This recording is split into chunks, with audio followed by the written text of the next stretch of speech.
これ分かってませんよ。ブレイク様のプロやったーKenny Omega has done it!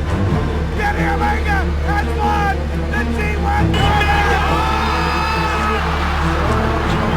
G1 を岡田が掴んだら運命か One more time!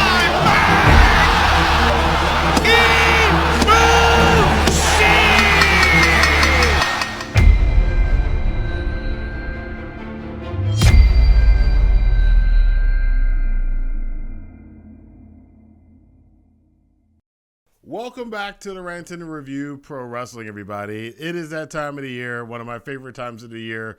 One of the things that keeps me doing YouTube Pro Wrestling, it is the G1 Climax 33 from New Japan Pro Wrestling. Again, if you want to think about sports entertainment, this is probably the most sports side of pro wrestling that you're going to see amongst the major international companies. And it's coming up this weekend, so we're doing, as we do every single year, as I have been doing for quite a few years now, a primer, a preview for the New Japan biggest tournament of the year. It is big. It become an international thing, and it's available on New Japan World. There are going to be a bunch of, well, not a bunch, but there are going to be some free nights that you'll be able to see. Check down in the description box below. I do have a link to some of those places where you can see the G1 when they will be airing it for the West to be able to watch, mostly on New Japan World. New Japan World is a good thing to talk about because it was back in 2000, I believe it was 2016, when the G1 was first made available live, as it happened, for people around the world to be able to watch. Before that, you kind of had to get it from tapes or see it after it had happened online, or maybe you could catch it on some iPay-per-view thing or something like that. But ever since New Japan World has been around, it's been available. I've been watching it ever since it's been on New Japan World every single night. It is an experience that, especially for us Western fans who don't get to see this. In fact, none of the major companies do a tournament quite like this in pro wrestling or sports entertainment. So we're going to go over it today and let you guys know what to think about, what to look for, who's involved, what the storylines are going into it. I do think that would be kind of helpful. There are only a few of us YouTubers that actually cover the G1 and actually are fans of New Japan Pro Wrestling. I think this is like, I don't know, the 5th or 6th year I've been covering the G1 since it's been on NJPW World. So we will be, if you're not subscribed to this channel, do hit the subscribe button and the notification bell so you know when I have videos out, because we will be doing synopsises of what's going on in the tournament. The rankings are important, and to know where things are going, because that is where the story is told in this. And I guess I should explain how the G1 works. I've seen people try to explain the G1. I don't know what's going on there, but it's really not that hard a concept. If you've ever played sports in school, or you've ever watched, I don't know, the NBA, the NFL, Major League Baseball, any kind of a sports team and the sports playoffs team, it's pretty much like that. It's a 1-month tournament, so think of it like a season of baseball or season of the NFL. And you have different blocks, like in the NFL, you have the AFC and the NFC and the West and the North or whatever.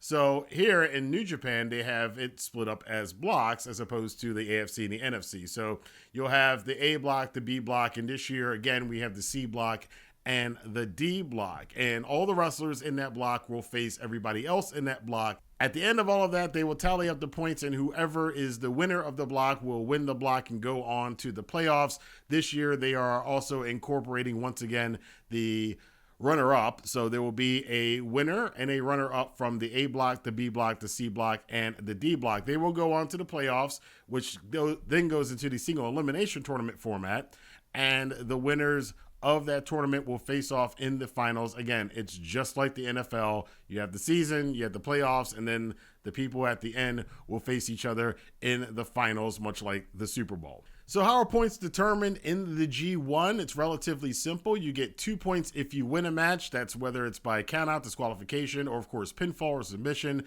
If there is a draw, like a time limit draw, then each person gets 1 point. And if you lose the match, and I do believe that still counts if it's a double disqualification or double countout, you get 0 points. And this becomes very important as the tournament goes along, because wins and losses definitely matter in this thing, and how you win matters in it. And if you go to a time limit draw early in the tournament, that can come back to haunt you. If you're neck and neck with somebody near the end of the tournament and you wind up having a draw on the last night, which happens quite often because guys get tired and they get worn down, because this is, as many people have said, the most grueling tournament, or one of the most grueling tournaments on all of pro wrestling. That matters to who's going to make it into the finals. Of course, you only have to go back to the G1 Climax 26 when that happened. Hiroshi Tanahashi and Kazuchika Okada, they had the final match for their block, the A block, on the final night.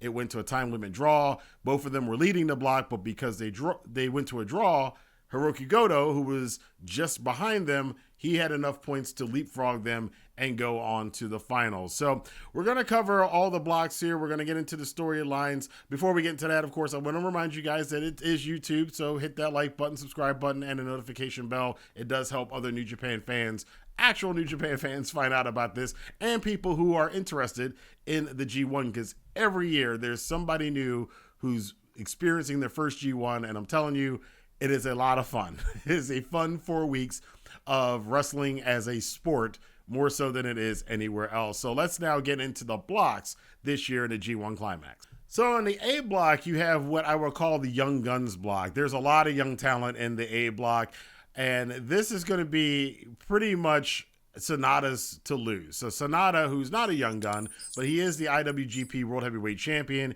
He is in this block facing off against a lot of these young guns. The other more experienced member in this block is Chase Owens. And a lot of people wonder why Chase Owens is in a tournament. Chase Owens has never been a heavy main event contender, but he is, I hate to use the term a good hand, but he's a great wrestler. And if you want a lot of these young guys in the tournament to learn their craft, to get better, Chase Owens is the guy to put in there with these young guns and let them work their way through. But we have Hikuleo, who is formerly of Bullet Club. He's now part of Hontai. Been making a lot of waves this year. He is the reason, kayfabe-wise, why Jay White had to leave New Japan proper from Japan. He did take out Jay White. He did trade back and forth the Never Openweight Championship with Kenta earlier in this year, but Hikuleo has come into his own. He is a massively tall guy. He's going to be the hardest guy for everybody else in this block to beat, which kind of puts a target on his back. You're going to have some matches featured with him. I think the biggest matches for him are going to be against Chase Owens, who's a former Bullet Club member. He's also going to have a challenge against SANADA, who's the IWGP Heavyweight Champion. I think if you're looking for somebody to upset SANADA in the A block, Hikuleo might be in that list. I also think he's going to have a problem with Kiyomiya, who's going to be in this block as well, and we'll get to Kiyomiya in a second. But Hikuleo, while not a heavy favorite to win the block, he's probably going to do some damage. He's probably going to be like Bad Luck Fale, who was the big giant in this tournament in past years. He racked up a lot of points. He never won the G1, but he definitely was a force to be reckoned with in the G1 tournament. You also have what are being called the Reiwa Three Musketeers, which is the latest new generation of Three Musketeers. And this is Ren Narita, Shota Umino, and Yota Tsuji. And there's a lot of controversy amongst the New Japan fans in Japan about this, because the Three Musketeers tag has been given to the three most promising wrestlers on the roster of different eras and different generations.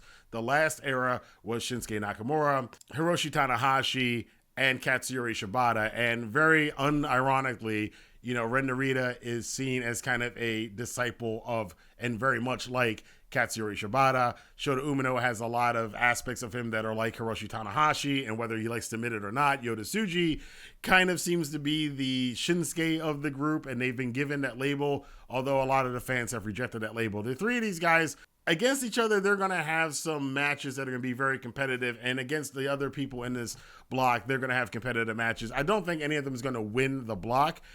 We are definitely looking forward to Yota Tsuji and his rematch against SANADA because of the match they had at Dominion. Shota Umino's got a lot to live up to. Shota Umino, amongst the three of them, he has the biggest shadow to get over because he's under multiple shadows, whereas Ren Narita is under the shadow of Shibata. Yota Tsuji's kind of under the shadow of Shinsuke Nakamura, but Shota Umino, his father is the Red Shoes. He's the head referee in New Japan, so some of these matches are going to be reffed by his father. And all New Japan fans are waiting for them to incorporate that somehow in some way into some match or storyline. He's also got the shadow of Jon Moxley, as even Yota Tsuji and Kiyomiya make fun of him because he's kind of like Moxley's little young boy still. And of course, the shadow of Hiroshi Tanahashi, which some of his character seems to be patterned after.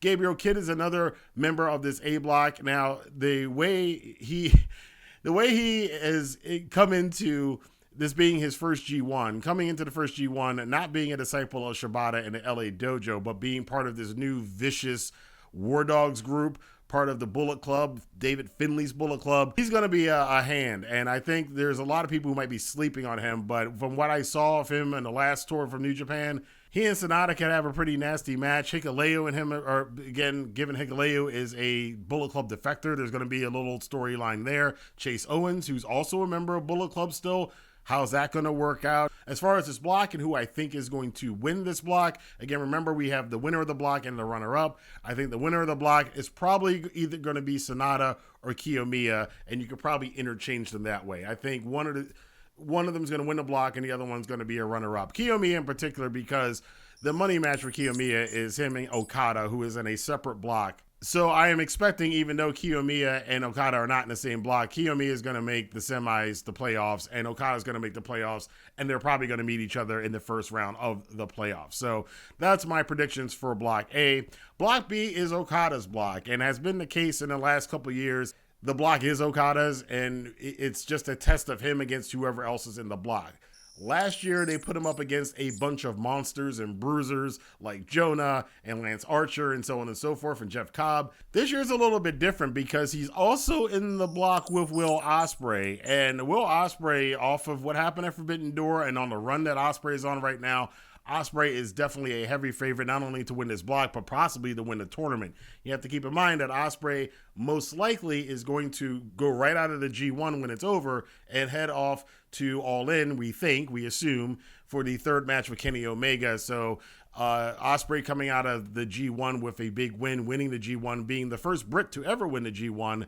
He's my number one pick to do that, so we'll see how that works out. Yoshihashi's also in this block. Yoshihashi, not a big threat, but he is also a member of Chaos with Kazuchika Okada. You'll probably get some decent matches out of Yoshihashi. Last year was probably the best G1 Yoshihashi ever had. Whether or not he can duplicate that this year will be a question. Taichi's also in the G1. Taichi, kind of like Yoshihashi. He's been good in the G1 some years. He's been bad in it some years.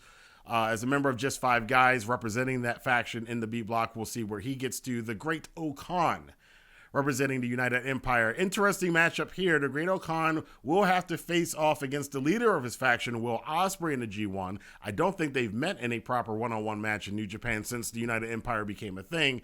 That's a match to look out for. And if what I think is happening happens, Great Okan could pull the upset over Ospreay. I think Ospreay's going to win. Him and Okada are probably going to win most of their matches, and we'll see how that plays out here. Kenta, wild card in this whole thing. Kenta, the current, I believe, still the current Defy champion. He's had a very crazy year. A lot of talking from Kenta. Kenta is a hilarious social media figure. He's a great star. He's kind of accepted where he is and coming to his own and doing great with it. Whether or not he's going to be high in this tournament or not, I don't know. He could either win the block. He could be one of the winner or the runner-up in the block. He could also just lay a goose egg in the block. I could see that going either way with Kenta. Tonga Loa, making his big return after being injured for a long time. He hasn't been in New Japan for about a year and a half or so, close to that. Of course, the rumors about Tama Tonga wanting to go to WWE, that's also playing into this as well. So I'm going to be happy to see Tonga Loa back in there. I believe this is his second G1. He made his G1 debut a couple years ago and did okay for himself in there. But that was during the pandemic era. This is a totally different thing. And El Phantasmo, another wild card in this one. Phantasmo, he's got a lot to prove. Phantasmo's a guy I think would benefit no matter where he winds up at the end in the standings of the B block. Him getting a win over somebody like Okada, or in particular Will Ospreay, given the fact that him and Ospreay had one of the better matches in the G1 last year. Ospreay won that match on the first night. Will Phantasmo be able to get his win back against Ospreay this year? We're going to have to wait and see. And again, like I said, out of the B block, my prediction so far, Again, keep in mind, these are just predictions. It doesn't mean they have to book this way or they should book this way or this is going to actually happen. But I would not be surprised to see the B block wind up with either Okada or Will Ospreay winning and the other one being the runner-up. Again, an outside chance that Kenta could wind up being a runner-up in the B block, but those are my picks, Okada and Will Ospreay, for coming out of the B block. C block this is the bruiser block this year. This is the block where you're going to see a lot of hard-hitting matches. And the funny thing about this, the irony about this, is that several years ago, when David Finlay was a lower on the card, let's say, he manufactured a C block when there was only an A and a B block. And it was kind of a joke thing that was running through the G1 that year. The winner of that block got this little like joke thumb trophy or whatever. But this year, it's an actual official thing. David Finlay is the front runner in the C block. And as the new leader of Bullet Club and his Vicious Bullet Club, and the fact that he's been doing pretty good booking wise, they've been booking him to be as strong as they possibly can book him. I expect him to be in contention, and if not outright winning the C block this year in the G1.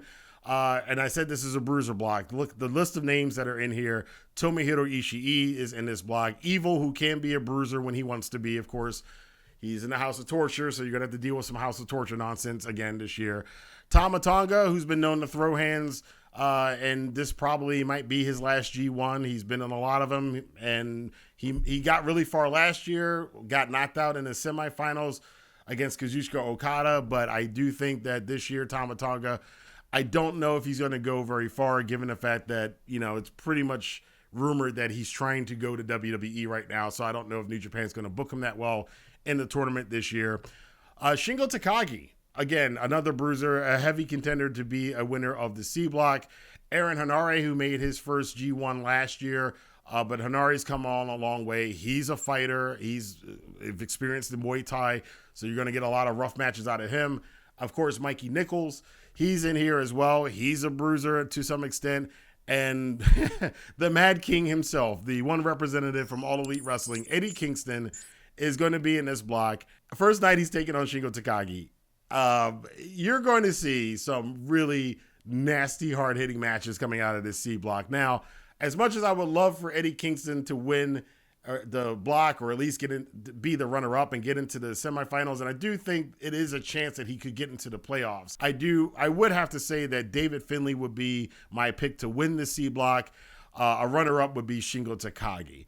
And Eddie Kingston, I think, probably he'll be there. He might have a chance, but I'm going with Takagi as the runner-up and David Finlay as the winner of the C block. D block is more of your New Japan regulars, your New Japan standards, the G1 Climax standards. Of course, Hiroshi Tanahashi, the ace, and God knows how many G1s he's been in at this time. He's won multiple before. But this year, I'm going to be watching, and this is probably something to watch out for. He did not do well in last year's G1. And is this the beginning of Tanahashi sliding down the card? He has a tradition of losing his first match in the G1 anyway. I expect the same thing probably is going to happen again this year. But how many matches is Tanahashi going to win this year? Is he going to have a 50-50 record?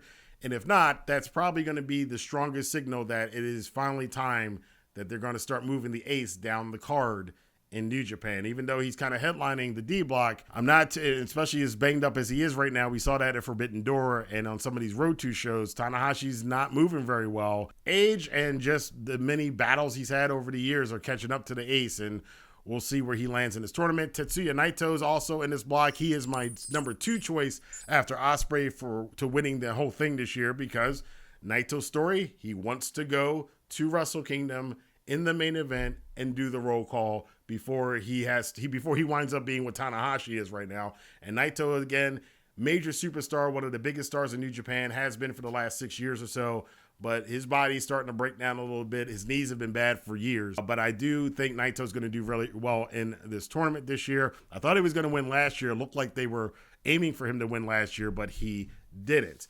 Hiroki Goto's in this tournament. Hiroki Goto is a former winner of the G1. He was the guy that Kenny Omega beat in the finals to win the G1 when Kenny Omega won the G1 years ago. I don't expect much from Goto in his tournament outside of him just having great performances and great matches. We have Zack Sabre Jr. Now, Zack is an interesting story. Zack is known as a tournament killer. That is part of his persona. Is he going to be able to do that this year in a G1? He got very far last year in a G1. He usually gets very far in a G1, except for the 1 year where he was losing a lot of matches and throwing very funny temper tantrums every time he lost a match. But this year, I expect with his rise in popularity, especially over in Japan, I think that, and then plus him being the front man for TMDK, I think it's a strong possibility that if Zack doesn't win the D block, he's at least going to be a runner-up, I would assume. Toru Yano is there as a tournament spoiler. That is his role. That has always been Yano's role, is to get these sneaky wins, get guys disqualified, get guys counted out. Yano shouldn't be winning any matches as far as physicality is concerned, but he's very clever and smart with his shenanigans, let's call them. And look for, as always, that every year you're watching the Yano matches to see what guy should be winning this tournament that is not going to win because Yano ties him to a ring post or ties him to the entrance or gets a fluke count out on him or something like that. So those are the reasons. And Yano matches are always funny if you like his style of comedy wrestling. Jeff Cobb's in this block as well. Jeff Cobb is a big threat. He was a major threat a couple years ago during the pandemic era in the G1. I don't think he's going to be going far this year, but you never know. They might want to push Jeff Cobb, especially if they think Will Ospreay may or may not be leaving New Japan. You got to have somebody take over the United Empire perhaps, and New Japan's been high on Jeff Cobb. He kind of took a back seat to Jonah last year. They made Jonah the monster over Cobb. Maybe Cobb will reestablish himself as the Gaijin monster in New Japan this year. We'll have to see how he performs. Shane Haste and Alex Coughlin round out this group, and you got TMDK, you got Bullet Club guys, you got all of these new Gaijins coming in. I shouldn't say Gaijins, foreigners coming in to the tournament this year. I think it's up to 10 guys. This is their first G1, a field of 32. There's going to be some fun stuff going on in some of these matchups. And Zack against Coughlin should be good. Zack against Shane Haste obviously is going to be good. Zack against Jeff Cobb. They had a great series for the TV championship earlier this year, back in the spring. And I said at the time, I didn't know how good those matches were going to be. They were great matches between the two. I look forward to seeing them squaring off again in the D block here. Tanahashi and Naito have a long-standing rivalry. You're going to love to see that. Naito and Zack Sabre Jr. always have some hilarious matches. Either Zack is brutalizing Naito, and in fact, Zack a couple years ago actually injured Naito and took Naito completely out of the G1. Or, like last year, Naito gets a fluke win over Zack and mocks Zack for getting the fluke win. So what they're going to do this year, that match is, again, another one to circle. And again, like I said, Yano against any of these people, that's always a fun thing to see what shenanigans Yano is going to pull out this year against guys in the block. But again, the D block, I'm going to put my money on Tetsuya Naito probably winning the block. And I would say Zack Sabre Jr. as a runner-up, or you could flip it. I would say Zack might win the block. He's never won a G1 block, so I don't think he's won a G1 block. But I would say this year would be a good year for him to win the D block, and Naito maybe coming in as the runner-up. So once again, like I said earlier in this video, if you subscribe to my channel and hit the notification bell, I will be doing reviews maybe every night, maybe every other night, and catch you guys up with the standings. That's something that I do on my channel every year for the G1. I do take the standings and calculate them and then look at the matches that are coming forward and let you, because again, that's where the storylines are. So as an example, say like if Zack Sabre Jr.'s lost his first two matches and his third match is against Toru Yano, and Yano's won two matches, that's the storyline of the match. And that is where the storylines are in the G1. Based on people's records, based on their past history with people, based on how many wins they're going to need to stay alive as a contender in a tournament. And as the weeks go along, as we get into about the third week of the tournament, you're going to start seeing some guys get eliminated from even being able to make the playoffs. And then the last week of the tournament, and of course the last night, we're going to find out the 8 guys that are going to make the playoffs here. And then all bets are off as we head into the playoffs this year and expanded playoffs this year in the New Japan G1 Climax tournament. And again, if it's really confusing to you, just think, and if you've ever watched the NFL or any other sports team, just think about it like a season of football with the playoffs. That is all that they're doing. It's almost exactly what they're doing this year with the G1 Climax. So I want to know what you guys think about this. What matches are you looking forward to? I want to know your picks. Again, for the A block, my picks are SANADA and Kiyomiya. The B block, my picks are Okada and Ospreay. The C block, my picks are David Finlay and Shingo Takagi. And the D block, my picks are Zack Sabre Jr. and Tetsuya Naito. As far as the overall tournament, again, my number 1 pick to win the whole thing would be Will Ospreay. My number 2 would be Tetsuya Naito. Depends on what kind of main event they want to have at Wrestle Kingdom. And it does seem that a SANADA Naito match for the World Championship at Wrestle Kingdom could be a possibility, but that's not a guarantee. So a lot is on the line in the G1 like it is every single year. If it is your first G1, welcome to the party. You are in store for a very fun 4 weeks of wrestling. And again, it all starts this weekend. I will be having reviews up, but I look forward to going on this journey with you guys again this year for the next 4 weeks. Again, I'm a big playoff sports fan and I'm a big wrestling fan, so this is Christmas to me. I get playoff sports atmosphere with pro wrestling mashed together. That's why I love the G1, and we're going to get to see a lot this year. But again, let me know what you think in the comment box below. How do you think Eddie Kingston's going to do in this tournament? Who is your favorite? Who do you think is going to win? Do you like the format this year? Again, they're not doing the multi-man tag matches this year. We're just getting straight up tournament matches.